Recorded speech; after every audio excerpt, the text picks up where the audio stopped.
నమస్తే, welcome to NSTV news. ముందుగా ముఖ్యాంశాలు. జగిత్యాల జిల్లా కోరుట్లలో వినాయక చవితి ఉత్సవాలు భక్తి శ్రద్ధలతో జరిగాయి.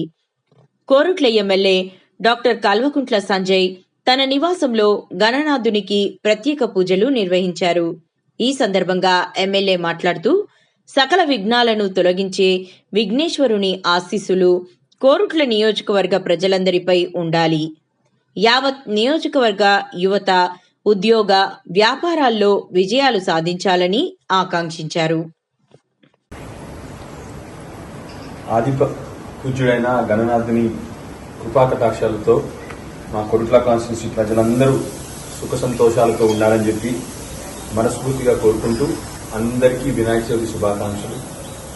యువతి యువకులకు జ్ఞానం, విద్య, ఉద్యోగాలు బ్రహ్మాండంగా రావాలి మా కొరుట్ల కాన్స్టిట్యూన్సీ ప్రజలు దేవుడిని ప్రార్థిస్తూ, అదేవిధంగా వచ్చే 11 రోజులు కూడా మా యువతి యువకులందరూ కూడా భక్తి శ్రద్ధలతో వినాయక చవితి సెలబ్రేట్ చేసుకోవాలని చెప్పి కోరుకుంటూ, అదేవిధంగా అధికారులని ఈ వచ్చే 11 రోజులు కూడా ఎక్కడ ప్రజలకు కష్టం రాకుండా, యువతి యువకులకు కష్టం రాకుండా మంచిగా జరిగే విధంగా చూసుకోవాలని చెప్పి కోరుతూ మళ్ళీ ఒకసారి అందరికీ వినాయక చవితి శుభాకాంక్షలు.